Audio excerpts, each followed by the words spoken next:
Hai Sobat Indo Populer. Setelah memenangkan kontrak untuk 2 kapal diesel listrik dari SEM di Indonesia, Naval Group menemui tantangan dalam respon-respon yang diterima dari pihak terkait. Khususnya, sebagai perusahaan dengan 62,49% saham dimiliki oleh pemerintah Prancis, mereka merasa perlu untuk menawarkan solusi yang lebih komprehensif kepada Jakarta.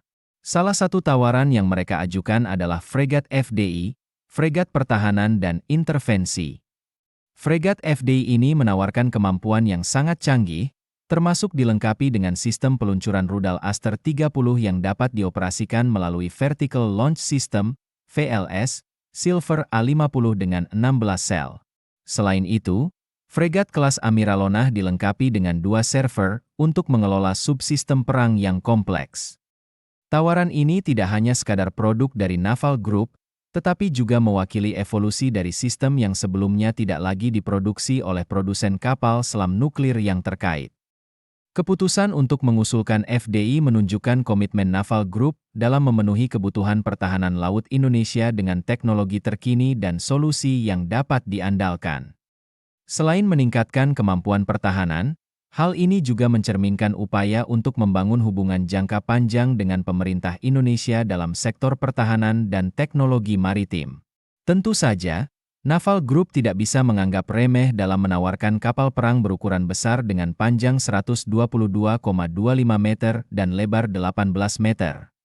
Pengadaan kapal perang baru akan menjadi perhatian dalam Blue Book 2025 hingga 2029 yang akan tersedia tahun depan. Kehadiran program ini akan menentukan apakah program tersebut termasuk dalam alokasi pinjaman luar negeri yang diberikan oleh Taman Suropati dan Lapangan Banteng. Para pesaing dari Yunani yang mengekspor FDI harus bersaing dengan produsen kapal perang Eropa lainnya di Indonesia. Kemungkinan besar, TWN Revel, yang dihasilkan oleh Vincentieri, akan menjadi pesaing utama fregat kelas Amiralonah. Fregat ini memiliki kemampuan untuk dilengkapi dengan helikopter seperti NH-90 Cimen yang diproduksi oleh NH Industries. Selain itu, fregat tersebut dapat mengadopsi VSR 700 UF, wahana terbang tanpa awak yang dikembangkan oleh Airbus untuk operasi dari geladak kapal perang menggunakan metode Vertical Take-off and Landing, VOT, mirip dengan pesawat sayap putar.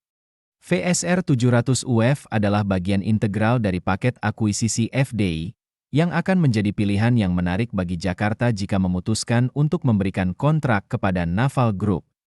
Dengan kemampuan VOT yang unik, VSR 700 UF menawarkan fleksibilitas tambahan dalam operasi maritim, memperluas cakupan dan efektivitas dalam skenario pertahanan laut yang beragam.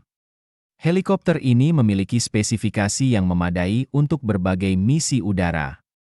Dengan kapasitas muatan maksimum 100 kg, panjangnya mencapai 6,2 meter, lebar 1,24 meter, dan tinggi 2,28 meter.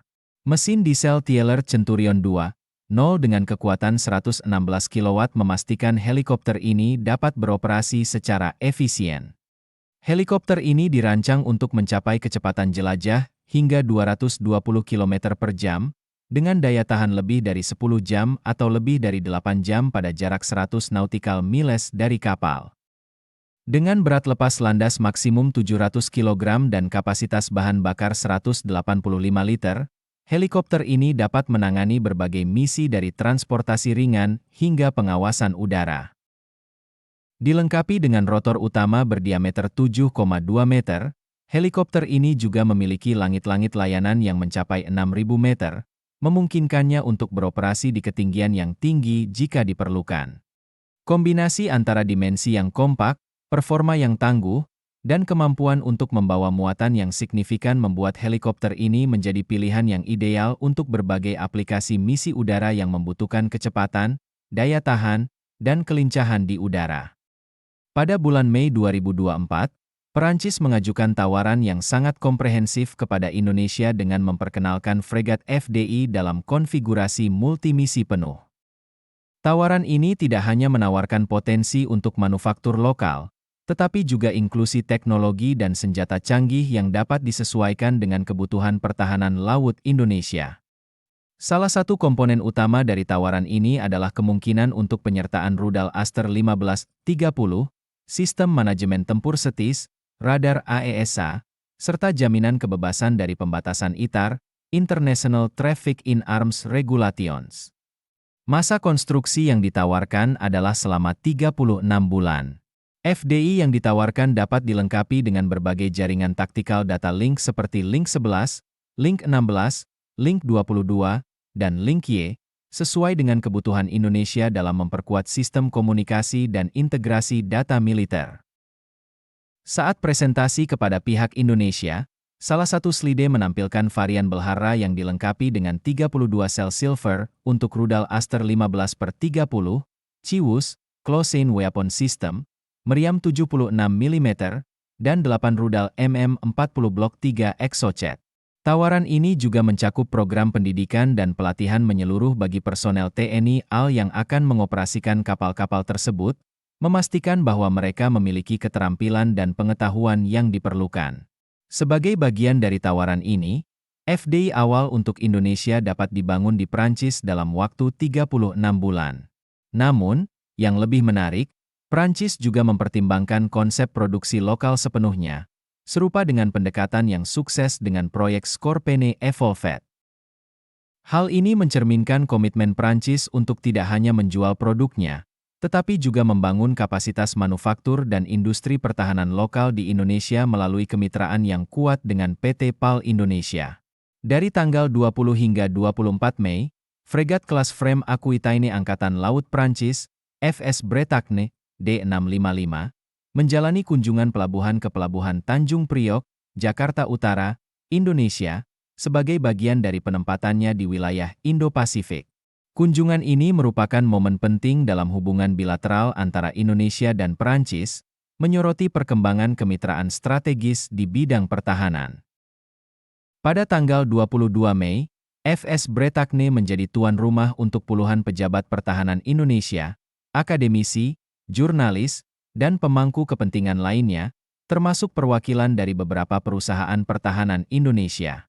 Dalam sambutannya, Duta Besar Perancis untuk Indonesia, Fabien Penone, dan Komandan FS Bretagne, Kapten Guenegan Le Bourhis, menekankan pentingnya hubungan yang semakin kuat antara kedua negara. Mereka juga menyoroti keinginan Angkatan Laut Perancis untuk meningkatkan kerjasama dan interoperabilitas dengan TNI Angkatan Laut, TNI AL. Kapten Guenegan Le Bourhis tidak hanya menjelaskan kemampuan FS Bretagne, tetapi juga mengingatkan bahwa pada bulan April sebelumnya, fregat Frame lainnya, FS Alsace, D656, berhasil menembak jatuh 3 rudal balistik di Laut Merah. Keberhasilan ini menegaskan reputasi dan kinerja tempur yang unggul dari kapal kelas Frame, yang telah terbukti dalam berbagai skenario operasional.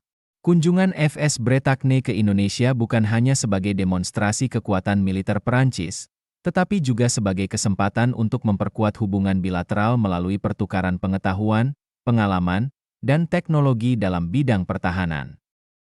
Ini juga mencerminkan komitmen kedua negara untuk memperdalam kolaborasi dalam upaya menjaga stabilitas dan keamanan di kawasan Indo-Pasifik yang semakin kompleks dan dinamis. Naval News telah mengkonfirmasi bahwa FDI pertama yang ditawarkan kepada Indonesia dapat dibangun di Prancis dalam waktu yang bisa dibilang singkat. FDI berikutnya kemudian akan diproduksi secara lokal oleh PT PAL Indonesia, perusahaan pembuat kapal milik negara Indonesia. Ini mencerminkan pendekatan yang mirip dengan proyek sukses Scorpene Evolved, di mana Prancis membuka diri terhadap konsep produksi lokal penuh sejak kapal pertama. PT PAL Indonesia menyambut baik kehadiran FDI, terutama yang terkait dengan aspek frigat digital, dan menyatakan minat mereka dalam melakukan produksi lokal.